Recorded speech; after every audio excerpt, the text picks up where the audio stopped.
본문의 24절에 우리가 읽었지만 보면 이후에 아람 왕 베나닷이 그의 온 군대를 모아 올라와서 사마리아를 에워싸니라고 되어져 있습니다. 아람 왕 베나닷이 이스라엘을 침공을 했고 결과는 사마리아 성을 아람 군대가 전체적으로 다 포위를 했다는 거죠. 옛날 이 고대 시대의 전쟁은 성을 탈환하고 성을 빼앗고 성을 지키는 성 중심의 전쟁이었죠. 그래서 가장 지혜롭고 그리고 군사적으로 피를 흘리지 않는 가장 좋은 전략은 막강한 군사력과 함께 충분한 군량미만 있으면 오늘 본문에처럼 성을 전체 포위해버리고 안에서 스스로 문을 열고 나올 수 있게끔 하는 전략이 가장 지혜로운 전술일 것입니다. 그래서 아람 군대가 사마리아 성을, 수도 사마리아 성을 다 포위했을 때 어떤 일이 일어났는가? 25절에 보면 아람 사람이 사마리아를 에워싸므로 성중이 크게 줄여서 나귀 머리 하나에 은 80세겔이요 비둘기 똥 4분의 1갑에 은 5세겔이라 하니 그렇게 되어져 있죠. 무슨 얘기냐면 성을 전체 포위를 해버리고 나니 식료품이 수급되어 줄 수 있는 루트가 없어졌습니다. 그러다 보니 성 안에 있는 모든 식재료가 천정부지로 고가로 뛰고 인플레이션이 일어났다는 내용이죠. 그 결과 본문에서는 나귀 머리 하나의 값이 은 80세겔 그렇게 기록하고 있습니다. 은 80세겔은 노동자가 1년 동안 일했을 때 받을 수 있는 금액이 은 80세겔이죠. 제가 계산을 해보면요. 하루 노동자의 임금이 10만 원으로 계산을 해보면 3,100만 원이 넘는 겁니다. 생각해 보시길 바래요.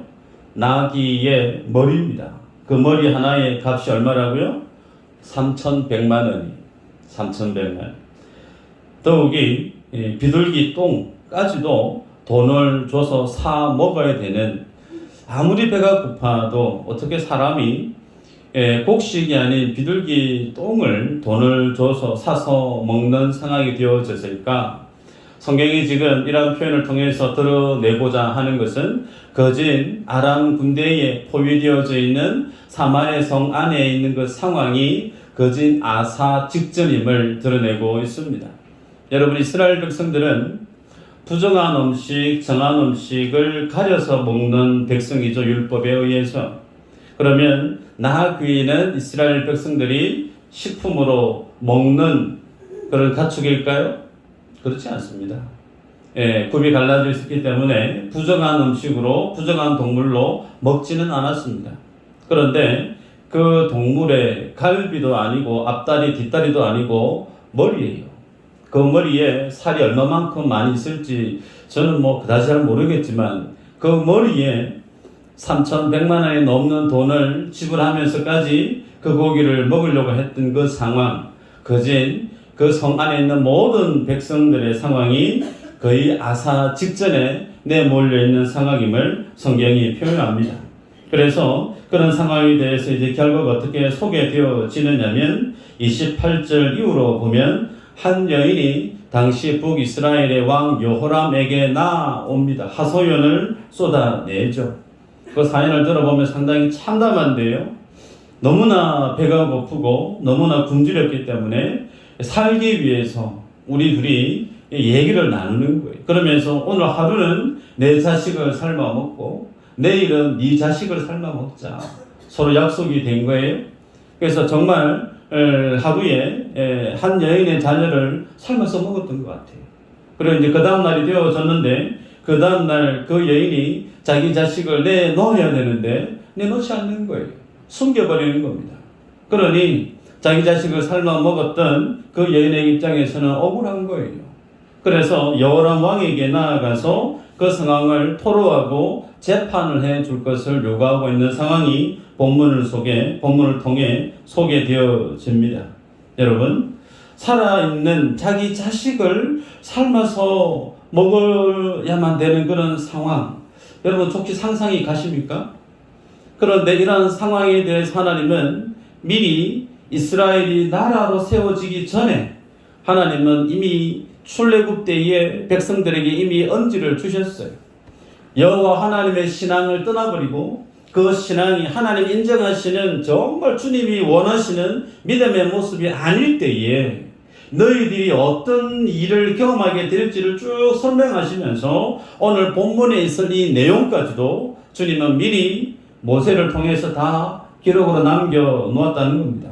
그러니 살아있는 자식을 삶아서 먹을 정도면 못 먹어서 굶주려서 죽은 시신은 어떻게 해요? 말할 필요가 없겠죠. 거진 좀비 영화를 연상케 하는 상황이 사마리아 성 안에 일어났음을 우리는 상상할 수가 있습니다.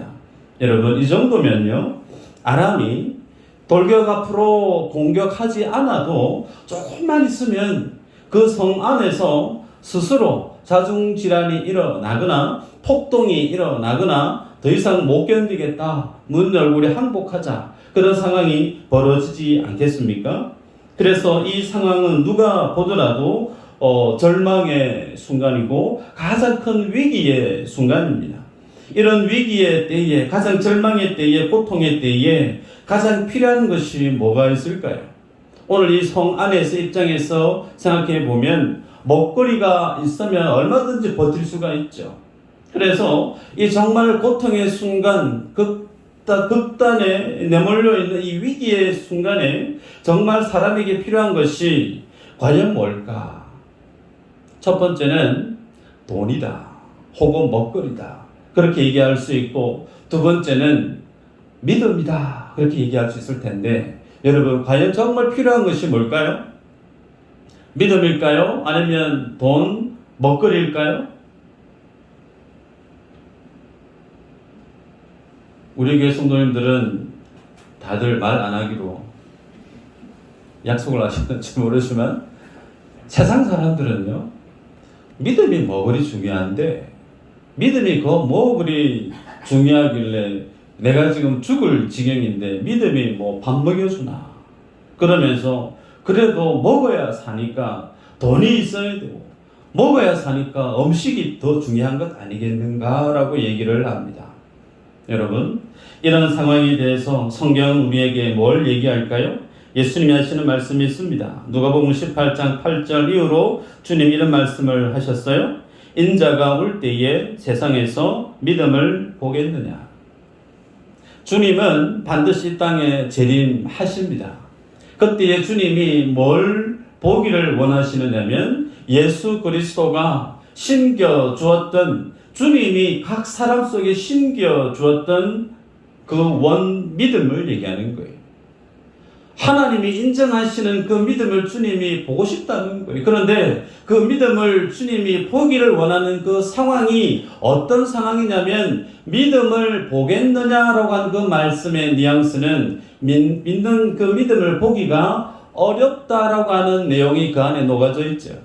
그만큼 주님이 이 땅에 오시는 그 시기가 되어지면 되어질수록 하나님이 인정하신 그 믿음에 서 있는 성도를 만나기가 어렵다는 거죠. 여러분, 그러기에 오늘 우리들은 인생의 위기가 있을 때, 인생에 고난이 있고 고통이 있고 극단으로 내몰려서 정말 죽을 것 같은, 숨쉬기 힘든 그런 어떤 세상 절벽으로 내몰리는 그 상황이 되어졌을 때 과연 인생에 필요한 것이 믿음이 맞는가? 이 부분에 대한 질문을 우리 각자에게 던질 필요가 있습니다. 여러분에게는 정말 가장 중요한 것이 이 믿음이 맞으신가 여쭤보고 싶습니다. 여러분, 이런 가운데 한 여인이 여호람 왕에게 나의 주 왕이여 도우소서라고 외쳤습니다. 그 얘기를 듣자마자 무슨 내용인지도 알지도 못하는데 여호람 왕이 27절에 대답을 어떻게 하느냐면 이렇게 얘기합니다. 여호와께서 너를 돕지 아니하시면 내가 무엇으로 너를 도우랴? 타작마당으로 말미암아 하겠느냐? 포도주 털로 말미암아 하겠느냐? 여인이 여호람 왕에게 와서 좀 도와주세요 라고 얘기했을 때 그 그 얘기의 거짓 모든 내용은 지금 굶주려 있으니까 먹거리 때문에, 식량 때문에 지금 내게 하소연을 하는 줄 알고 내가 지금 포도주 틀로 혹은 타작마당으로 내가 너를 도울 수 있겠냐. 지금 다 포위돼서 모두가 아사직전에 있는 상황인데 내가 어떻게 너를 도와줄 수 있겠니? 그러면서 여호와께서 너를 돕지 아니하면 나도 너를 어떻게 도울 수 있는 방법이 없어요 라고 하는 내용을 피력하고 있습니다.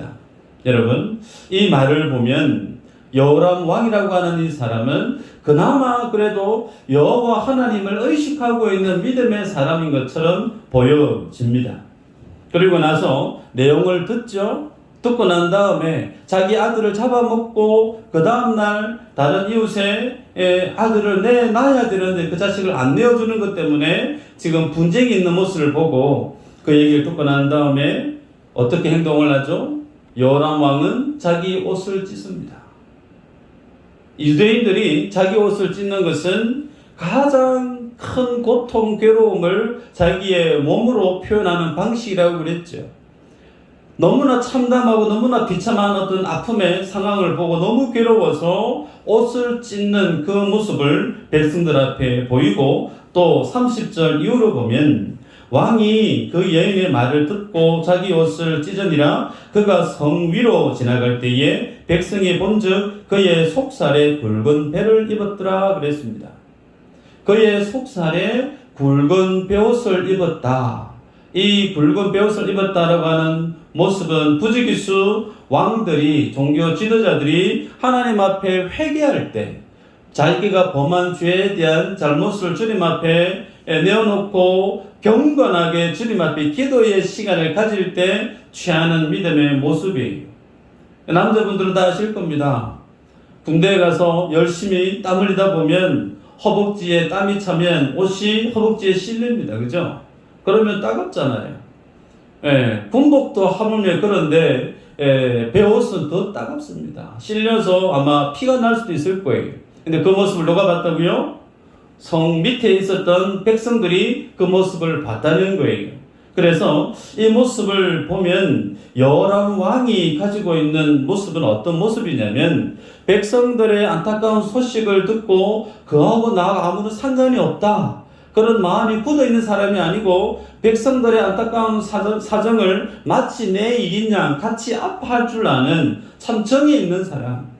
그리고 여호와께서 돕지 아니하시면 뿐만 아니라 그 속에 베옷을 입고 있었기 때문에 하나님 앞에 작금에 사마리아 성에 닥쳐있는 이 위기를 놓고 하나님 앞에 기도하고 있는 사람인 것처럼 보입니다. 이것이 여호람 왕이 표면적으로 드러나 있는 그의 믿음에 대한 드러난 증거들임을 볼 수가 있어요. 자, 그러면 실제적으로 그러면 그의 내면의 믿음의 모습은 어떠한가 보도록 하십시다. 31절에 보면요. 왕이 이르되 사바스의 아들 엘리사의 머리가 오늘 그 몸에 붙어 있으면 하나님이 내게 벌 위에 벌을 내리실지로다 하니라.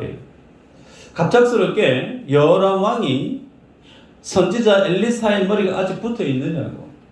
그 머리가 붙어 있으면 내가 잘라서 바로 죽여버리겠다고. 그거 안 떨어지면 내가 벌 위에 벌을 받겠다. 그 말은 자기 저주를 하는 그런 고백을 할 정도로 반드시 선지자 엘리사를 죽이고 싶다라고 하는 표현을 하는 여호람을 보게 됩니다.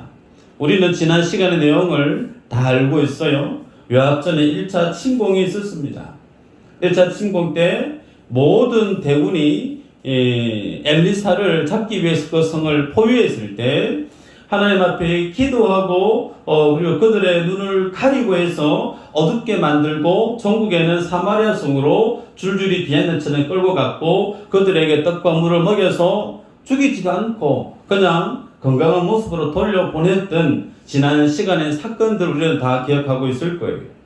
그래서 여호람 왕의 입장에서는 어떤 생각을 지금 갖고 있느냐면 1차 침공 때 그렇게 침공했던 그 군인들을 다 죽여드렸으면 지금의 이 상황이 이렇게 힘들게 벌어지지 않았을 텐데 라고 하는 그 일에 대한 지금의 상황에 대한 책임을 지금 엘리사 선지자에게 묻고 있는 여호람의 모습을 보게 됩니다.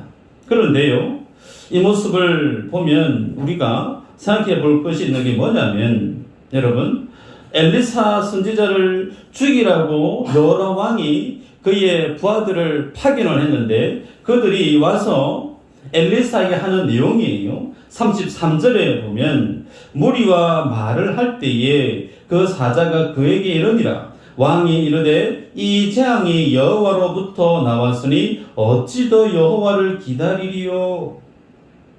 어찌 여호와를 더 기다리리요? 더 이상 여호와 하나님 기다릴 수가 없다. 그 표현이에요. 무슨 내용이냐면 국가적으로 지금 사마리아 성이 포위되어져 버렸고 이 문제를 해결하기 위해서 아마도 몇 번의 수많은 내각 회의를 가졌을 것이고 그 가운데 엘리사도 동참해서 그 부분에 대해서 지혜를 혹은 자신의 사견을 얘기했을 거예요. 그러면서 하나님의 도우심을 기다리시라고. 달리 주는 표현이 아니고 하나님의 도우심이 있을 테니 기다려보시라고. 그 얘기를 계속 기다린 끝의 결과가 뭐였냐면 자기 자식을 잡아먹는 참담한 시간이 그 상황이 벌어진 거예요. 그래서 더 이상 우리가 어떻게 하나님을 기다릴 수 있겠냐. 하나님을 기다리려고 하는 엘리사의 그 말, 더 이상 내가 기다릴 수가 없다.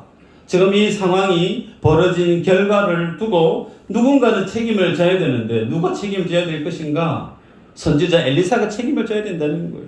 그래서 그 모든 백성의 원망 불평을 그 위기를 엘리사 한 사람에게 씌워서 그를 희생양으로 삼으려고 하는 여호람 왕의 모습을 본문을 통해서 확인할 수가 있습니다. 정리해 보면요, 표면적으로는 여호람 왕은 속에 베옷을 입고 기도하는 듯한 뉘앙스를 취했습니다. 여호와께서 돕지 아니하시면 이라는 표현을 통해서 그는 여호와 하나님을 의식하고 있는 믿음의 사람인 것처럼 보입니다. 백성들의 안타까운 소식을 들을 때마다 감당할 수 없는 슬픔을 표현하기 위해 자기 옷을 찢었던 사람이 여호람 왕이에요. 그런데 그 이전에 여호람 왕은 이스라엘을 지키고 있었던 엘리사가 했던 그 일들에 대해서 앞과 뒤가 달라요. 우리가 알고 있습니다. 1차 침공 때 아람 왕이 침공에 왔을 때 그들의 눈을 가리고 사마리아 성으로 데리고 왔을 때 여호람 왕이 뭐라고 얘기했냐면 내가 치리까 그랬어요. 그러면서 엘리사 선지자를 뭐로 불렀었느냐면 내 아버지여라고 불렀어요. 여러분, 관계가 좋을 때, 기분이 좋을 때, 상황이 괜찮을 때 말씀의 종인 엘리사를 향하여서 내 아버지여라고 했던 그 사람이 상황이 지금 돌변해서 거의 아사 직전으로 내몰린 이런 상황에서는 그 아버지를 어떻게 해요? 죽일 죄인으로 지금 외치고 있는 요람을 봅니다. 자, 그래서 오늘 성경은 두 사람의 믿음의 모습을 대조해서 보여줍니다. 첫 번째 사람이 여호람 왕이에요. 그래서 좀 전에 보아왔던 여호람 왕의 그 믿음을 우리는 어떻게 정리해서 표현할 수 있을까? 여호람 왕의 믿음의 모습은 온전한 믿음이라 할 수 없고 오히려 세상 사람들이 바라볼 때 이해할 수 있고 가늠할 수 있는 거짓 처세술에 가까운 믿음임을 보게 됩니다. 그래서 한번 따라할 거예요. 믿음은 처세술이 아니다. 네, 믿음은 처세술이 아닙니다. 앞서 나하만 장군이 문둥병이 들어서 아람 왕의 편지를 받아들었던 이 여호람 왕은 그때도 자기 옷을 찢었습니다. 내가 하나님도 아닌데 어떻게 내가 나하만의 그 문둥병을 내가 고칠 수 있겠냐고 옷을 찢었습니다. 그때의 그 상황을 온 백성들이 다 알았어요. 그 백성들은 백성들에게 그 나라에 임한 위기를 보고 그 왕이 얼마만큼 괴로워하고 있는지를 하나님 앞에 자신의 마음을 찢고 있는지를 그의 행위로 다 드러내어 보였단 말이에요. 그때 실질적으로 그 문제를 누가 해결했죠? 엘리사 선지자예요. 내게 보내소서. 엘리사 선지자가 나하만을 고쳐주지 않았습니까? 그리고 1차 침공하기 전에 6장 8절에서 13절 우리가 지난 시간에 보았는데요. 아람이 이스라엘을 침공하기 위해서 진을 구축하려고 할 때마다 그 모든 아람의 그 모든 전략 전술을 엘리사가 익히 다 알고 그 모든 것들을 북이스라엘의 요람 왕이 다 알려주어서 아람의 그 모든 진을 만드는 것들이 성사가 되지 않았던 사연들이 다 알고 있습니다. 그래서 국가적으로 이스라엘이 위기가 있었을 때마다 그 모든 일들을 다 해결해냈던 인물이 누구였냐면 선지자 엘리사였습니다. 1차 침공 때도 마찬가지였고요. 그럼 이 정도 되어지면 좋게 상상할 수 있는 게 뭐냐면 여호람 왕이 엘리사 선지자를 만나서 감사합니다라든지 너무 수고했습니다라든지 혹은 선지학교 운영함에 있어서 뭐 부족한 게 없느냐고 뭔가 좀 실질적으로 도움이 될 만한 행정적인 조치가 있을 법한데 그런 모습이 성경 속에 있던가요? 전혀 없습니다. 우리는 앞서 계속해서 보아왔는데요. 얼마나 가난했었습니까? 선지학교 학생들이 엘리사와 함께 밥을 한 끼 먹으려고 했는데 먹거리가 없어요.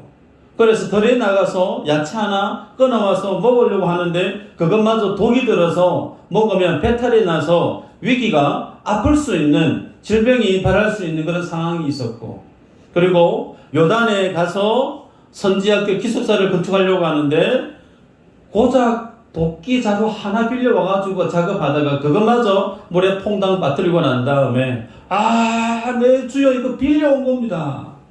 한탄했던 그러면서 목수분들을 고용을 해서 한 게 아니고 선지 학생들이 선지 생도들이 스스로 요단에서 선지학교 기숙사를 건축했던 상황들 다 보지 않았습니까? 적어도 국가적인 어떤 큰 공을 세웠더랬으면 뭘 좀 도와드릴까요? 재정적인 지원을 좀 도와드릴까요? 그럴 수 있는 그런 여지가 충분히 있음에도 불구하고 여호람 왕은 전혀 그런 모습이 없습니다. 그럼에도 불구하고 오늘 본문에서 더는 물러설 수 없는 고난의 자리에 국가가 이스라엘이 엎어져 버렸을 때 그의 선택은 하나님의 선지자를 죽이는 일에 가장 앞장서 있는 모습을 보게 됩니다. 여러분 만약에요 하나님을 두려워하는 믿음이 있는 여호람이었다면 하나님과 함께하고 있는 엘리사 선지자를 두려워하는 마음이 없을까요? 적어도 있을 겁니다. 교회 안에 하나님의 목회자가 하나님과 함께하고 있는 주의 종임을 아는 교회 성도들은 적어도 그 목회자에 대해서 존중하는 의식이 당연히 있겠죠. 그 영적 권위에 대해서 순종하고자 하는 마음이 반드시 있을 겁니다. 그런데 여호람 왕은 전혀 그런 모습이 없었던 거예요. 단지 기분이 좋고 상황이 좋을 때는 엘리사 선지자를 향하여서 내 아버지요 라고 얘기했던 거가 반드시 그의 머리를 내가 잘라야겠다고. 여러분 이 모습이 허울 뿐이고 그리고 처세술에 지나지 않는 여호람 왕의 믿음의 모습을 성경이 고발하듯 보여주고 있다는 겁니다. 여호람 왕만의 믿음의 모습이면 괜찮은데요. 왜 하나님이 이 사건을 믿음의 후대들과 오늘 우리들에게까지 이 사건을 보게 하시느냐? 교회 안에 많은 성도들도 그 믿음의 모습이 하나님이 인정하시는 믿음의 모습에서 많이 떨어져서 그 믿음의 모습이 뭐와 같다는 거예요. 처세술처럼 비춰져 있는 왜곡된 변질된 믿음의 모습을 취하고 살아가는 이들이 교회 안에 있을 수 있다는 겁니다. 여러분 믿음은 상황과 환경에 따라 달라질 수 있는가? 그 믿음의 근원이 하나님께 있습니다. 그러기에 하나님께 준 그 믿음은 상황이 어떠하든 환경이 어떠하든 요동해서는 안 되겠죠. 그런데 여호람 왕은 그때마다 달라졌다는 거예요. 그러기에 여러분 보십시다. 옷을 찢어요. 굵은 베옷을 입고 기도하는 모습을 취합니다. 경건의 모습을 취합니다. 그렇게 믿음이 있는 모습처럼 보였던 그가 정말 자기 자식을 잡아먹는 극단의 상황으로 내몰렸을 때에, 그 위기 때에 그의 모습을 두고 하나님이 요엘 선지자를 통해서 뭐라고 말씀하시느냐면요, 요엘서 2장 13절 이후로 이렇게 얘기합니다. 너희는 옷을 찢지 말고 마음을 찢고 너희 하나님 여호와께로 돌아올지어다. 그는 은혜로우시며 자비로우시며 노하기를 더디히 하시며 인애가 크시사 뜻을 돌이켜 재앙을 내리지 아니하시나니 그랬어요. 하나님이 지금 요구하시는 것이 뭐냐면, 여호람 왕 네가 지금 해야 될 것이 옷 찢는 거 아니라는 거예요. 그거 하나님이 기뻐하는 거 아니라는 거예요. 너는 내 마음을 찢으라는 겁니다. 내 마음을.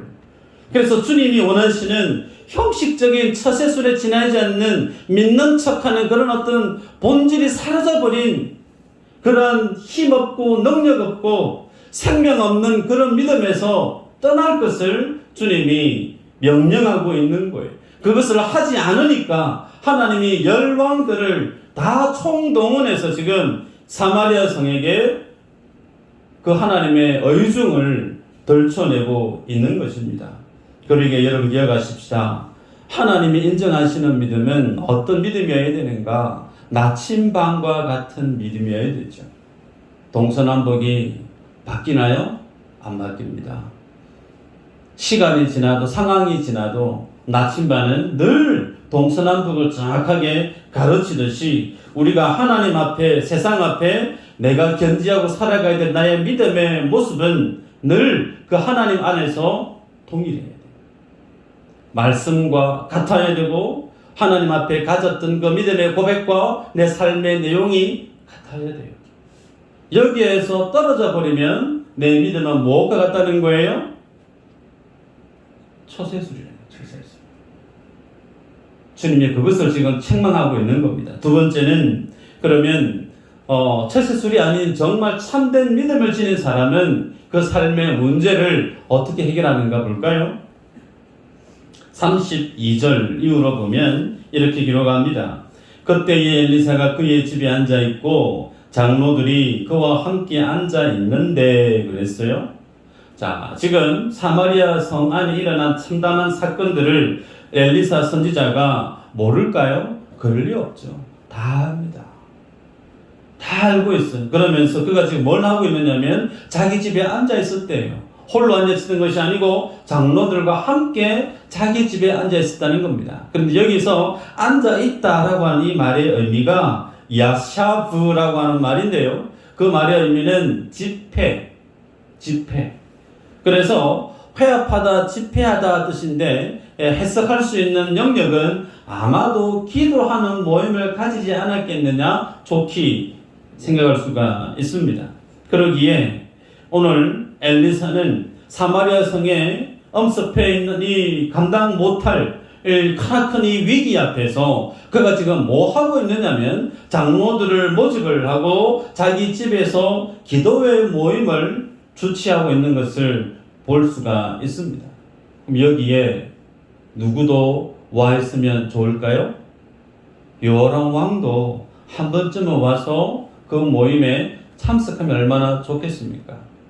제가 미수제일교회 사역을 하니까 지역에 저희 그 신협, 복음 신협에서 저한테 전화가 오는 거예요.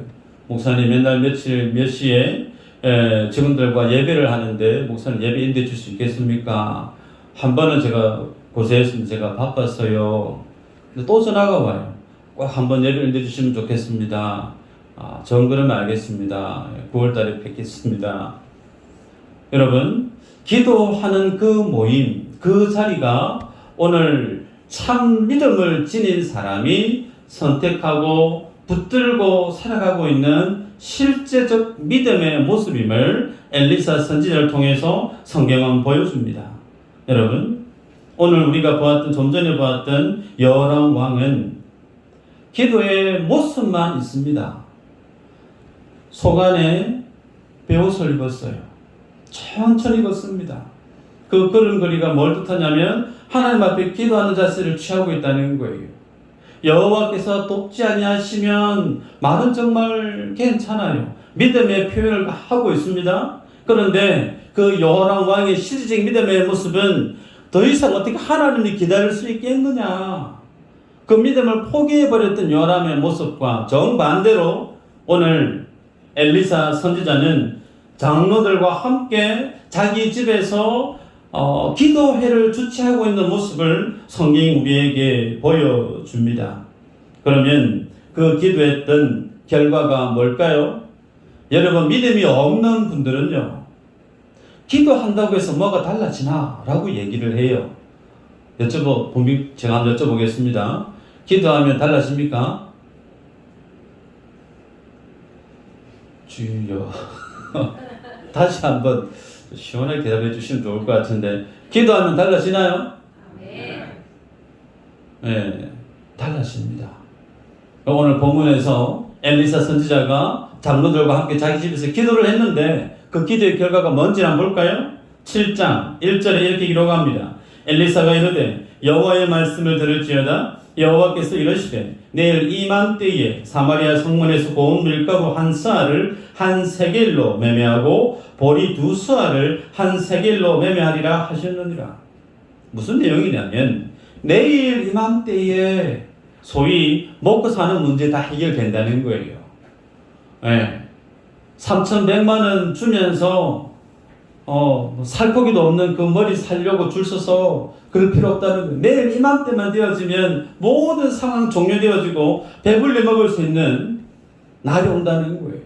이 얘기를 들었던 한 나라의 이 사마리아의 장관이 하나님께서 하늘의 창을 여신다, 이런 일이 있겠습니까? 믿지 않았습니다. 기도 응답을 받고 그 기도 응답 받은 내용을 그대로 지금 장관에게 얘기하고 있는데, 그 얘기 전해 들었던 장관은 하늘에 하나님이 창을 여신들 안 된다는 거예요. 어떻게 됐죠? 그 다음날 되어졌을 때에 실제로 하나님이 이 일들을 그대로 성취시켜 주시는데, 이 복된 소식을 듣고 백성들이 성문을 열고 먹거리를 구하러 막 달려나갈 때 하늘의 창을 연들 그 얘기했던 그 장관은 밟혀 죽습니다.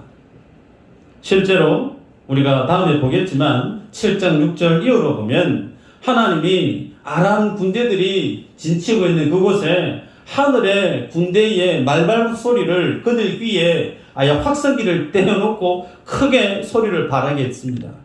그래서 갑작스럽게 어마어마한 군대의 말발굽 소리를 들었던 아람 군대들이 전부 다 모든 것을 내버려 두고 눈썹 휘날리면서 다 도망을 가버렸어요. 그러니 그들이 먹고 있었던 그 모든 군량이 그대로 다 있는 거예요. 여러분, 하나님을 믿는 믿음, 어떤 믿음인가?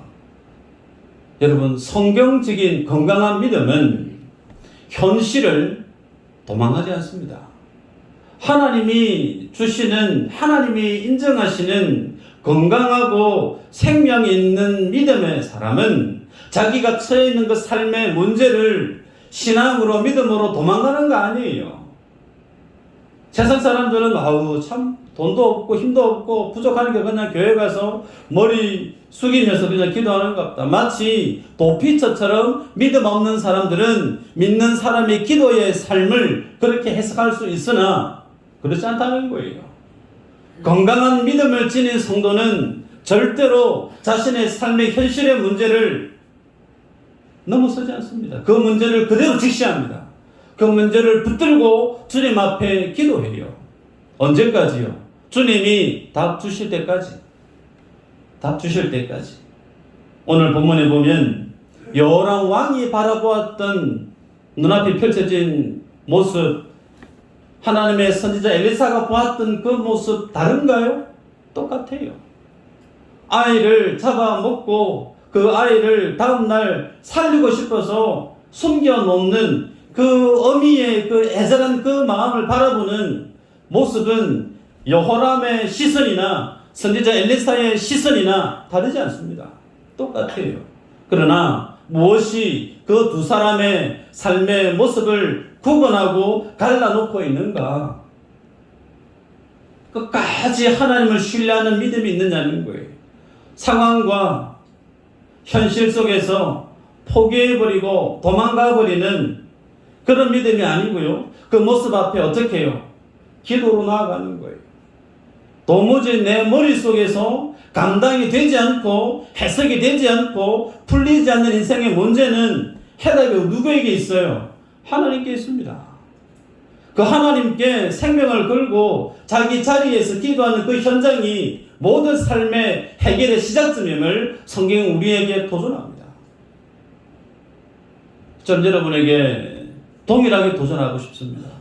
인생의 문제가 드리워지면 그 문제 해결하기 위해서 가장 먼저 취하시는 행동이 뭐예요? 사람 찾기 바쁩니다. 힘 있는 사람 찾기를 바빠요. 돈 있는 사람 찾기를 바빠요. 아니에요. 예수 믿는 사람은, 건강한 믿음의 사람은 그 문제를 들고 하나님 앞에 가장 먼저 엎드립니다. 홀로 하는 거 아니죠. 장로들을 불러 모았습니다. 함께 기도회를 주도하면서 깊이 있는 기도의 시간으로 삼삼오오 모여서 하나님이 이 문제에 대한 해답을 주시기를 끝까지 생명을 걸고 기도하는 모습이 하나님이 요구하고 있는 믿음의 모습이에요.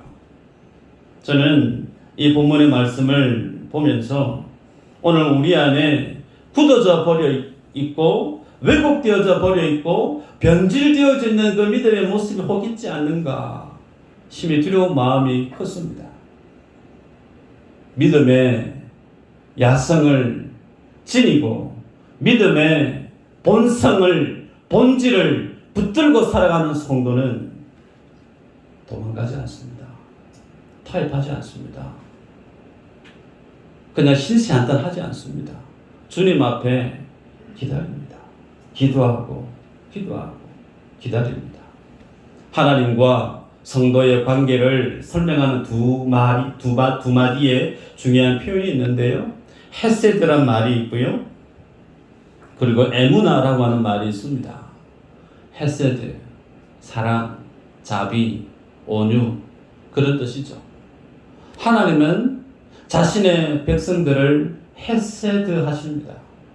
한없이 사랑하셔서 자신의 독생자까지 아낌없이 주셨던 분이 헤세드의 주인 되신 하나님이세요.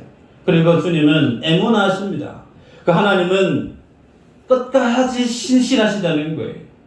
그렇게 주님은 우리에게 헤세드 하셨고 에무나 하셨어요. 끝까지 사랑하셨고 끝까지 주의 말씀을 하나님은 신실하게 우리 삶들 속에서 펼쳐가세요. 그 주님이 동일하게 우리에게 요구합니다. 내가 너에게 헤세드했던 것처럼 너도 나에 대해서 헤세드하라는 거예요. 너도 내 앞에서 사랑하는 삶을 살아라. 내가 너를 향하여서 신실했던 것처럼 너도 내 앞에서 신실한 자가 되라 라고 지금 우리에게 명령합니다. 이 한 주간 우리가 구원받은 하나님의 자녀로서 세상을 살아갈 때 우리의 믿음이 처세술에 지나지 않는 믿는 척하는 그 믿음은 하등의 능력이 되지 않습니다. 아무 쓸모가 없어요. 기도하는 폼이 아니라 기도하는 내용이 있어야 돼요. 믿는 척이 아니라 믿는 믿음의 내용들이 내 삶 속에 있어야 돼요. 여러분들이 지난 날들을 점검하시길 바랍니다. 나는 어느 정도로 주님 앞에 기도의 시간을 가지고 살아가고 있는가? 어느 정도로 내가 주님을 사랑하는 믿음의 고백을 내 삶들 속에 세이브해가고 채워가고 있는가? 나는 어느 정도로 주님 앞에 나의 신실한 믿음의 고백을 삶들 속에 지켜가고 있는가? 주님이 이것을 원하셨기 때문에, 이것이 무엇보다 중요했기 때문에 자신의 자식을 삶을 먹는 그 죽음의 자리까지 내모십니다. 하나님은요, 이걸 최고로 여기세요. 하나님은요, 내 생명보다 내 안에 있는 이 믿음을 더 원하세요. 믿으시기를 바랍니다. 이 믿음을 주님이 세워주시기 위해서 사지 끝까지 밀어붙이시는 분이 하나님이세요. 그 하나님을 이길 재간이 우리에게는 없습니다. 그러기에 하나님이 인정하시는 그 믿음의 자리에 설 수 있도록 주님 앞에 믿음으로 몸부림치는 우리 모두가 되기를 주의 이름으로 축복합니다. 기도합니다.